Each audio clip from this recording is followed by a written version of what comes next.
WhatsApp guys, this is me Lovejeet Arora. स्वागत है आप सभी बच्चों का आज की इस क्लास के अंदर। तो चलिए, डायमंड क्वेश्चन की सीरीज हमारी चल रही है और हम बच्चे मिल चुके हैं क्लास 12 कंप्यूटर साइंस के। तो चलिए फिर स्टार्ट करते हैं कहानी को। Yes, a table teacher has attribute code name post category. उसमें कितने एट्रीब्यूट्स हैं? 1 2 3 4। Code name post category. Write down the command to delete the attribute category.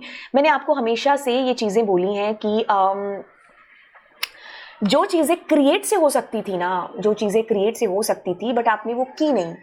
एक एट्रीब्यूट को आप ऐड कर सकते थे ना क्रिएट से, लेकिन आपने किया नहीं। एक एट्रीब्यूट आप हटा सकते थे ना जब क्रिएट कर रहे थे, तब आपको नहीं जरूरत थी, आप उसको नहीं यूज करते।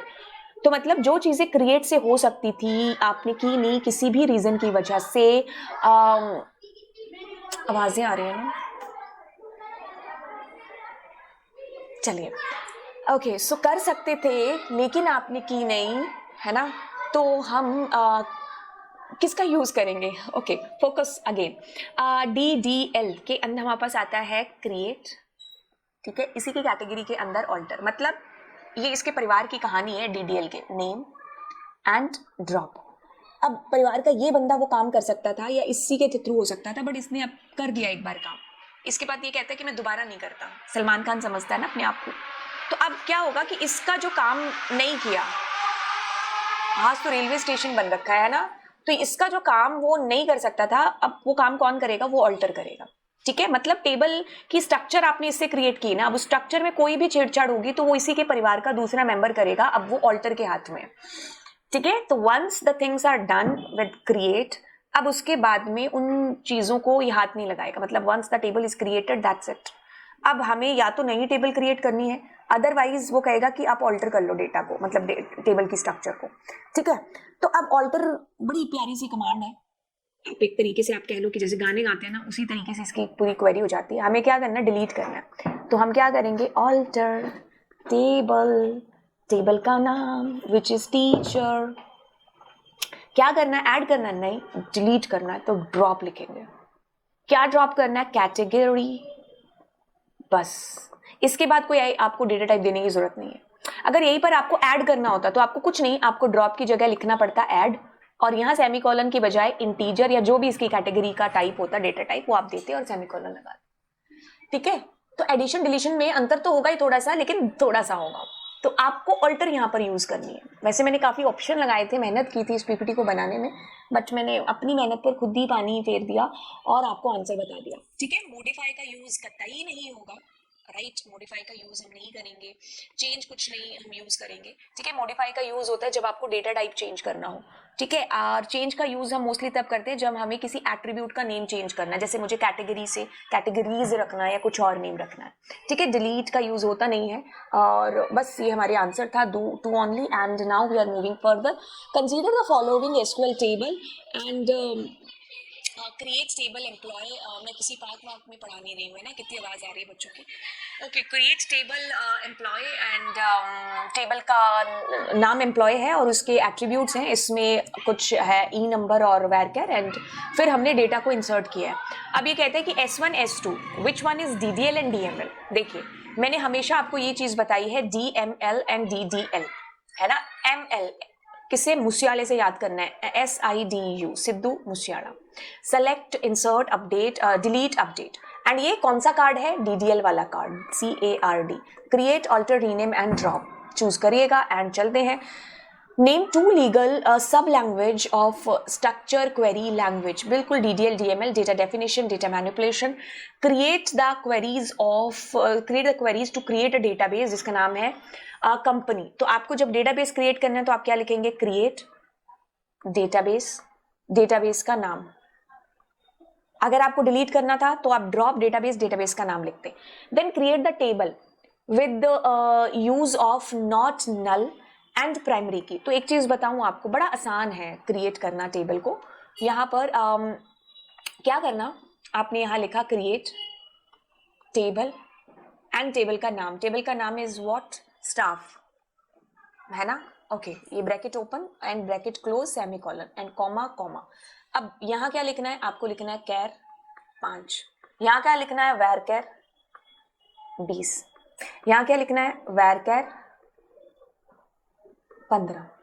यहाँ क्या लिखना है, कैर 4, दैट्स इट। बाकी एज इट इज आपको सारी चीजें लिखनी, यूनिक, नल एंड व्हाटएवर आपको इसी तरीके से लिखना है, बड़ा आसान है। ठीक है, तो आपके पास क्रिएट डेटाबेस, हाँ यूज जरूर कर लेना उसको, ये चेक करने वाले पर भी डिपेंड करता है। ऑब्वियसली मेरे ख्याल से वो नंबर तो काटेगा, क्योंकि आप क्रिएशन के बाद में you need to use it, है ना, एंड इट डिपेंड कि कितने मार्क्स का क्वेश्चन आया है। तो स्टाफ, कैर, प्राइमरी की एंड दैट्स इट। बड़ा आसान है टेबल को क्रिएट करना, हमने सीखा तो सबसे पहले यही सीखा है इसको के अंदर, है ना। Now let's move to the next question. The question is saying write the output of the following. Okay, so output of the following में देखिए, सबसे पहले तो इसकी गर्दन पकड़ी जाएगी, AVG एंड सैलरी की। ठीक है, अब क्या होगा, हम इसके नीचे यहाँ पर इसका आउटपुट है जो लिखेंगे एवरेज, बट इसमें ग्रुप बाय है। ठीक है, तो आपको ग्रुप्स बनाने हैं इसमें, है ना। Select AVG group by department ID के अकॉर्डिंग ग्रुप बने। तो वैसे तो हमने यहाँ पर आउटपुट लिखा हुआ है, बट यहाँ पर पहले हम खुद से इसको सॉल्व करने की कोशिश करते हैं। Department ID, where is department ID is the table name is employee या दिस। तो आपके पास पहला तो इसका ग्रुप है ना, इसका एंड इसका, तो हम इसको कर लें, जोड़ लें। तो आपके पास 65 एंड 75, 5, 15, 6, 12, 13, 14, और क्या है आपके पास 1, 2, 3, 1, 2 एंड 3। तो इसको क्या करेंगे हम, 2 से, क्योंकि एवरेज निकालना है, तो आपके पास 7, 1, 2, 3, 4 0। ठीक है, तो हम यहाँ पर लिख ही लेते हैं 1, 2, 3 और 4 0, 1, 2, 3, 4 0, है ना। फिर आपके पास दूसरा ग्रुप किसका बनता है, दूसरा ग्रुप आपके पास इसका है, तो आप ये तो एज इट इज 59 वाला देख देंगे, ये भी, क्योंकि इसमें और कोई ग्रुपिंग वाले पेयर्स है ही नहीं, है ना। तो मेनली आपको ये ध्यान रखना है। ठीक है, तो 65 75 को जोड़ करके एंड देन आपके पास में आएगा तो 70, मतलब 7 और 4 0, यस। बाकी हाँ, इसमें आउटपुट आप एवरेज उसमें दे देना फ्लोट के अंदर। ठीक है, ओके। अब हम अगले वाले की बात करते हैं। कहता है कि अगले वाला ऑप्शन ही दे रखे हैं आगे हमने, है ना। So select the name, department name from employee department where. Okay, तो हमें यहाँ पर इक्वी ज्वाइन है जो दे रखा है। तो पहले तो क्या करो, 50,000 से ज्यादा सैलरी वाले जो लोग हैं ना, उनको देख लो, छांट लो। ठीक है, 50,000 से ज्यादा वाले, मैं, ठीक है, तो हो गया। अब क्या करना है आपको, जो कि employee ID department, employee dot department ID, department और डिपार्टमेंट ID में मैच करते हैं। ठीक है, तो मतलब 1 0 0 1 2 एंड 1 है ना, हाँ। ठीक है, तो बस इन्हीं का रिकॉर्ड हमारे पास आएगा, बट उनमें से हम लेंगे कौन से नेम। हमारे पास आएगा सबसे पहले अलीशा, फिर आपके पास डिपार्टमेंट नेम अलीशा कौन सा है, D001, यानी कि पर्सनल। ठीक है, देन आपके पास में है अगला Nitin, Nitin belongs to admin, Faiz belongs to personal. ठीक है, इनको एक टेबल में बकायदा लिख करके आओगे, जैसे ये है ऊपर हेडिंग जो भी टेबल की है। तो आपके पास में अलीशा, नितिन और फैज, अलीशा, नितिन और फैज। ठीक है, तो आपने यहाँ पर इसको ले लिया। हाँ, इसमें फैज का रिकॉर्ड आपके पास ऊपर इसलिए आ रहा है क्योंकि ये भी D001 से बिलोंग कर रहा है। ठीक है, उसके बाद आपके पास नितिन का रिकॉर्ड है जो आएगा, राइट। बस कहानी इतनी सी है। एंड अब आगे चलते हैं। Select name from employee where salary in 59004। Okay, तो अब हमने क्या किया है, यहाँ पर ऑर्डर बाय नेम के अकॉर्डिंग करना है। ठीक है, पहले तो इन सैलरी वालों को निकाल लो। ठीक है, तो आपको नेम डिस्प्ले कराना है ना, 59 वाले को निकाल लिया, 40 वाले को निकाल लिया एंड 65 वाले को निकाल लिया। अब मुझे उनके नाम असेंडिंग ऑर्डर में सॉर्ट करने हैं। तो फैज पहले आएगा, नवजोत आएगा, नितिन, फैज, नवजोत एंड नितिन। तो आपके पास इसने एक जो है आ गया। देन आपके पास अगला है कि आपको क्या करना, 1 2 3 4 एंड 5 करेक्टर वाले नाम है जो देखने हैं एम्प्लॉय नेम के अंदर, है ना। तो आपके पास 1 2 3 4 5 6 no no no, 1 2 3 4 yes yes yes, 3 3 6 no no no no, Jimmy 3 2 5 2 2 4 yes, Jimmy और अलीशा। ठीक है, बट उसकी एम्प्लॉय ID आएगी आपके पास 120 एंड 130, 120 एंड 130।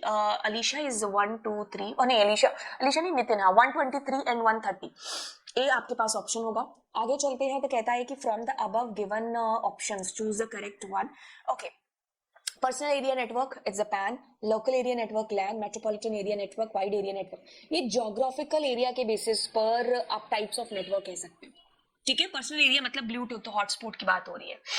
ठीक है, मतलब मैं अपने मोबाइल से यहाँ डेटा जो है ट्रांसफर कर रही हूँ। रेंज जो दायरा है, types of network geographical area के बेसिस पर, है ना। एक पूरी बिल्डिंग की अगर बात हो रही है तो एरिया क्या हो गया, थोड़ा बड़ा हो गया, दैट्स कॉल्ड लैन। अगर मैं एक सिटी के दूसरी सिटी मतलब एक सिटी से सिटी के दूसरे कोने में भेज रही हूँ तो दैट मीन्स इट्स एरिया कौन सा, मेट्रोपॉलिटन एरिया। अब अगर एक सिटी से दूसरी सिटी है तो वाइड एरिया, या एक कंट्री से दूसरी कंट्री, आप एरिया देखो ना, है ना। ब्लूटूथ की रेंज क्या घर से बाहर आएगी, नहीं आएगी, एक कमरे कमरे में आएगी, है ना। So these devices are required to connect a computer to any network. कौन सा, नेटवर्क इंटरफेस कार्ड, जिसको network interface card that is also known as NIU, network interface unit, lan card and ethernet card. ठीक है, network interface card आपका जो card है उसके ऊपर जो है मैक एड्रेस है जो प्लेस होता है, mac address is a physical address and that's it. आगे चलते हैं, name guided and unguided media, मतलब गाइडेड मतलब वायर मीडियम की बात हो रही है, तारों में तार, fiber optical, twisted pair, coaxial cable, तार से कनेक्शन है जो करना है। ठीक है, फिर आपके पास अनगाइडेड मतलब जिसमें तारे ही नहीं है, ठीक है, हम फिर भी कनेक्शन कर रहे हैं, जैसे ब्लूटूथ है, ठीक है, रेडियो वेव है, माइक्रोवेव है, इंफ्रारेड है। सो ये इसी के अंदर आता है अनगाइडेड, यानी कि वायरलेस मीडियम के अंदर। तो सारी चीजें करेक्ट थी, तो क्वेश्चन बना क्यों है, क्वेश्चन बना है ताकि आप इसे पढ़ पाओ, मेन पर्पज इज दिस। अब आपको मैंने यहाँ पर कुछ लिख करके दिया, आपको देखना है कि HTML या XML किसकी डेफिनेशन यहाँ पर लिखी है, या वेब पेज या वेब सर्वर या होस्ट की लिखी है। New tag can be created, it is case sensitive, और ordering of tags matters, nesting of tags must be in correct order, if focus on structure of data, matching opening tags and closing tags must be there. अगर it is a case sensitive तो आता है कि ये हमारी XML है, क्योंकि जो HTML है उसमें छोटा बड़ा HTML लिख दोगे तो भी कोई दिक्कत नहीं है, ये तो पक्का किया अगर आप CBSE के स्टूडेंट हो तो आपने in case sensitive language HTML, तो इसमें प्री डिफाइंड है, आप अपनी मर्जी से कोई टैग वैग बनाते नहीं हो, बट कंपैरेटिवली टू XML उसमें अपनी मर्जी से टैग्स है जो बना सकते हैं। Order of tags are immaterial, मतलब आगे पीछे हो सकता है। It focus on presenting of data, कि डेटा कैसे फोकस होना है, बट ये स्ट्रक्चर ऑफ डेटा पर काम करता है। Closing tags are optional, okay, so it's talk about HTML XML, ये हमारा XML है एंड दिस इज हमारा HTML। ठीक है, तो इस बहाने आपने HTML XML के बीच में अंतर पढ़ लिया। अब देखो आपको ये पूरी जो है इसमें बताना है कि अनगाइडेड मीडिया, कम्युनिकेशन मीडिया कौन सा है, मतलब बिना तार के वायरलेस मीडियम की बात हो रही है। तो हम इंफ्रारेड को, है ना, तो हम माइक्रोवेव को एंड रेडियो वेव को अगर गोला लगा दें तो सही होंगे। अच्छा, अब केस स्टडी बेस्ड क्वेश्चन है, कहता है कि suggest the most suitable place to server. Server is a शक्तिशाली, शक्तिमान, तो जहां नंबर ऑफ कंप्यूटर्स ज्यादा होंगे वो हमारी जो बिल्डिंग होगी that will be a server वाली बिल्डिंग। ठीक है, the most number of computer is the main reason जो आपको स्पेसिफाई करना है। ठीक है, which device you suggest to be place installed in each of zone. अब हर जोन में कंप्यूटर है, अब कंप्यूटर्स को आप हाथों से तो जोड़ोगे नहीं, कैसे जोड़ोगे, उसके लिए किसी डिवाइस की जरूरत पड़ती है, तो आप स्विच का यूज है जो आप करेंगे। ऑल्दो आप हब का यूज कर सकते हैं, बट अगर आपको एक आंसर लिखना है तो you need to write switch. आप ऑब्लिक में हब को डाल करके आ सकते हैं। Suggest the placement of the repeater. Repeater कैसे डिसाइड है जो होगा, आप लेआउट बनाएंगे, जैसे मैं लेआउट बनाती हूँ दूरी के बेसिस पर, है ना, तो मैंने कहा यहाँ पर दूरी के बेसिस पर सबसे जो कम दूरी है दैट इज 40 वाला, X से Z, तो दिस इज 40 मीटर। फिर आपके पास 60 मीटर इज Z से Y। फिर आपके पास में 70 meter is Y to U। तो इसमें अगर आप ये लेआउट सजेस्ट करके आए हैं तो there is no need of repeater, क्योंकि आपकी एनसीईआरटी के मुताबिक 100 मीटर या उसके आसपास या उससे ऊपर जाते ही हम रिपीटर लगाएंगे, है ना। तो यस, यहाँ पर देयर इज नो रिक्वायरमेंट, तो आप ये प्लेस करके आ सकते हैं। Repeaters may be placed when the distance between two building is more than 100 meter. ठीक है, तो that should be the answer. It depends कि आप कौन सा लेआउट सजेस्ट करके आते हैं। जैसे मान लीजिए आपने वो सर्वर वाला कर दिया कि सर्वर आपका कौन सा Z जोन है, दिस इज सर्वर। अब आपने इसके साथ सबको प्लेस कर दिया, ठीक है, तो आपके पास अब इसके अकॉर्डिंग कैसे रहेगा, हमने पिछले वाले में डिलीट कर दिया ना, नहीं, पिछले वाले में हमने बस टोपोलॉजी थी, इसमें स्टार टोपोलॉजी हो गई। ठीक है, तो आपके पास Z से U, Z और U 80, है ना। फिर आपके पास Z से Y, Z और Y किधर है भाई, Z और Y, Z और X है तो 40। ठीक है, U, Z और Y, हाँ ये रहा 60 मीटर, है ना। तो इसमें भी आवश्यकता नहीं पड़ती, ठीक है, क्योंकि एनसीईआरटी के मुताबिक 100 मीटर से ज्यादा होनी चाहिए, राइट। तो चलिए चलते हैं, एंड ये दो आपके बनते हैं यहाँ पर। And to display watch name and their quantity sold in first quarter, to display watch name, तो हम क्या करेंगे, डिस्प्ले की जगह मतलब हम सेलेक्ट की बात है जो कर रहे हैं, select watch name underscore name and their quantity, quantity underscore store, ठीक है, बट हमें क्वांटिटी कौन सी है, देयर क्वांटिटी सोल्ड, ओके, तो सोल्ड क्वांटिटी करनी है ना कि स्टोर क्वांटिटी करना है, तो हम क्या करेंगे सोल्ड, ठीक है। अब हम कहते हैं फ्रॉम, दो टेबल है, आधा डेटा उसमें आधा डेटा इसमें, है ना, तो हम कहेंगे वॉचेस को W नाम दे दिया एंड सेल को आपने एक निक नेम दे दिया S। अब हम वेयर क्लॉज लगा देंगे, ठीक है, और वेयर क्लॉज में हम क्या करेंगे, W dot I D watch I D is equal to S dot watch ID. Why, because दोनों टेबल के अंदर इस एट्रीब्यूट का नाम सेम है, एक प्राइमरी की एक फॉरेन की है, तो जब सेम नाम के एट्रीब्यूट हैं तो डिनोट करके आना जरूरी होता है कि कौन सी टेबल का एट्रीब्यूट हम उठा रहे हैं, ठीक है। अब इसमें लगेगा एंड, क्यों, क्योंकि इसने पूछा है फर्स्ट क्वार्टर, तो हम क्या लिखेंगे क्वार्टर इज इक्वल टू 1, ठीक है, तो ये आपका क्वेश्चन होगा एंड हमने भी लगभग यही लिखा होगा, नेम सोल्ड फ्रॉम, ठीक है। अब यहाँ अगर आप एज लिखते हैं तो भी कोई दिक्कत नहीं है। क्वेश्चन कहता है कि write a query to display the average pay of coaches, मतलब बहुत ही सिंपल सी क्वेरी है, एवरेज पे है जो आपको निकालना है, तो मैंने क्या किया, एवरेज लगाया और उसमें क्या आपके पास पे है कुछ, यस, फ्रॉम टेबल का नाम which is club and select and, अब आप सेमीकोलन लगा दोगे, तो नॉर्मल क्वेरी है ये आपकी, कोई ग्रुप बाय कुछ आपको सोचने की जरूरत नहीं है इसमें, बस एवरेज पे आपको निकालना है। Next, it helps us in removing the duplicate from the result when it is used with aggregate function count, it returns the number of distinct rows। आपको distinct value की बात है जो यहाँ पर कर रहा है, डुप्लीकेट से रिमूव करके, तो we use distinct keyword for that and जहाँ पर भी है वो आपका आंसर है। अच्छा, अब आपको एक आउटपुट दे रखा है और आपको इसकी क्वेरी मतलब बतानी है, ठीक है, तो एक चीज तो मैं आपको कहूंगी कि इतनी चीटिंग तो हम इस भी कर सकते हैं, मुझे नहीं पता पेपर में ऐसे आपको दे रखा होगा, वैसे आउटपुट से क्वेरी नहीं आती है कभी भी, क्वेरी से आपको आउटपुट है जो लिखना है, बट ऑफ कोर्स अगर आप आउटपुट से क्वेरी लिख पाएंगे दिमाग चलेगा तो ये दोनों चीजें हो जाएंगी, है ना। तो आपके पास काउंट एंड आपने कहा एम्प्लॉय आईडी, ठीक है, एंड कॉमा सिटी, इतनी चीजें आपने करी है। अब आप देखो कि क्या है फर्दर, तो आपके पास काउंटिंग हो रही है कि दिल्ली कितनी बार है, 2 बार, ठीक है, मुंबई कितनी बार है, 2 बार, एंड पुणे कितनी बार है, 1 बार, तो ऑब्वियसली क्या ग्रुपिंग हो रही है यहाँ पर, फ्रॉम टेबल का नाम is employee and group by, किसका ग्रुप बन रहा है जी, सिटी का ग्रुप है जो बन रहा है, तो दिस इज आपकी क्वेरी। अब अगला क्वेश्चन आपको कहता है कि आउटपुट आपको दे रखा है एंड देन आपको क्वेरी बतानी है इसकी, हम इसको कैसे करेंगे, कैटेगरी आईडी, ओके, को कैटेगरी आईडी, देन आपके पास टोटल प्रोडक्ट, अगर आप कहें तो 1 2 3 एंड 4, तो ये 4 है और ये 1 है और ये भी 1 है, तो ग्रुप बाय का इस्तेमाल हुआ है इसके अंदर बिल्कुल डेफिनेटली, लेकिन कुछ और चीजें भी है, जैसे मैंने कहा कैटेगरी अंडरस्कोर आईडी।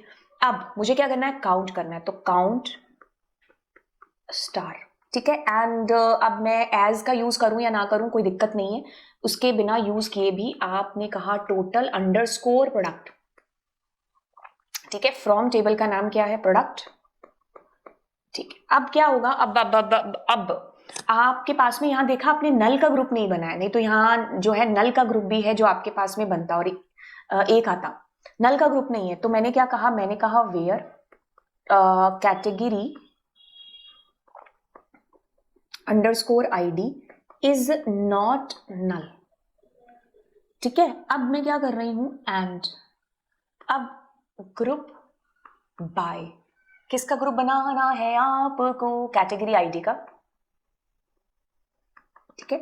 एक और चीज आपने नोटिस की, ऑर्डर बाय, मतलब इस क्वेरी में तुम दुनिया भर की चीजें लिखते हो सारी की सारी, है ना, तो ऑर्डर बाय कैसे, आपके पास में पहले 25 फिर 50 फिर 75, तो आप ऑर्डर बाय कैटेगरी आईडी करोगे, है ना, इस क्वेरी के अंदर। शानदार क्वेरी है ना, बिल्कुल एकदम आपको पूरा दिमाग लगा दिया इस क्वेरी ने, है ना। तो देखो अब मैं आपको एक चीज बता दूं, जब भी हम क्वेरीज करते हैं ना तो उसके अंदर क्या होता है कि सीक्वेंस फॉलो होता है, जैसे मेरे को कैसे पता कि ये चीज ग्रुप बाय पहले आएगा ऑर्डर बाय बाद में आएगा, ध्यान से सुनो, पहले हमेशा क्वेरीज में सेलेक्ट होता है, फिर जब भी कुछ लिखते हैं तो फ्रॉम आता है, फिर वेयर क्लॉज आता है, फिर ग्रुप बाय आता है, ठीक है, उसके बाद यानी कि सबसे लास्ट में ऑर्डर बाय का यूज होता है, अगर हैविंग होगा तो वो यहाँ यूज होगा, ठीक है, तो ये सीक्वेंस है इसके अंदर, राइट। तो यस आपके पास यस आ गया। हाँ एक चीज आप इसके अंदर कर लेना, आप यहाँ एंड मत है जो लिखना, ठीक है, बिना एंड के भी आपकी क्वेरी है जो हो जाएगी, you need not to put and, ठीक है, क्योंकि ये कोई कंडीशन नहीं है तो आप एंड मत डालना इसके। आपकी क्वेरी आपकी बिल्कुल सेम है, select category ID count star product where category ID is not null. अब आपको एंड वेंड नहीं लगाना है, ठीक है ना, कुछ नहीं लगाना, ना comma, you need not to put. तो आई थिंक हम यहाँ पर हैं क्योंकि ऑर्डर बाय सबसे लास्ट में यही लगा हुआ है, ठीक है, category ID and order by, that's it. अगला क्वेश्चन आपके पास में है select and then you are putting customer, ठीक है, फिर आप क्या कर रहे हो, सम ऑर्डर प्राइस, ठीक है, फ्रॉम टेबल का नाम इज ऑर्डर। अब आप क्या कर रहे हो, कस्टमर है जो रुबीना एंड शीना, और दूसरा भी दे रखा है ना, जानसीन, और आपके पास में हैविंग का यूज हुआ होगा क्योंकि ये ग्रुप बाय के बाद में छटा हुआ लग रहा है आपका रिकॉर्ड, है ना।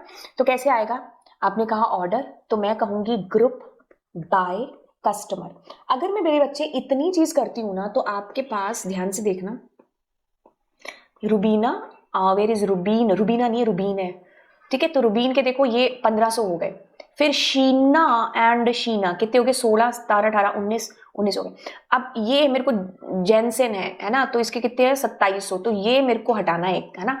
तो अब मैं ऐसा कर सकती हूँ, हैविंग सम, क्या होगा सम के अंदर ऑर्डर प्राइस, और मैं क्या कहूंगी, इसमें 2700 है ना, तो लेस देन 2000, ऐसा कर सकते हो आप। तो वही रिकॉर्ड आपके पास डिस्प्ले होंगे, तो जहां पर भी लिखा हुआ है वही आंसर है, कस्टमर आईडी, ठीक है, हैविंग का यूज हम यहाँ पर करेंगे।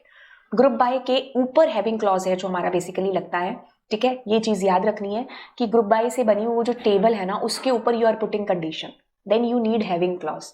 बट अगर मुझे पूरी टेबल पर कंडीशन लगानी होती तो मैं वेयर का यूज करती हूँ। और साथ ही साथ ये भी ध्यान रखना, वेयर के साथ हम नहीं यूज करते हैं, क्या वेयर के साथ हम कभी भी यूज नहीं करते हैं कोई भी aggregate function, we use aggregate function with having, right. चलिए फिर, ठीक है, सो यस, अब हम चलते हैं और अगली क्लास के अंदर मिलते हैं आपसे। अपने दोस्तों के साथ में इस सीरीज को जरूर है जो आप शेयर करिएगा। Bye bye.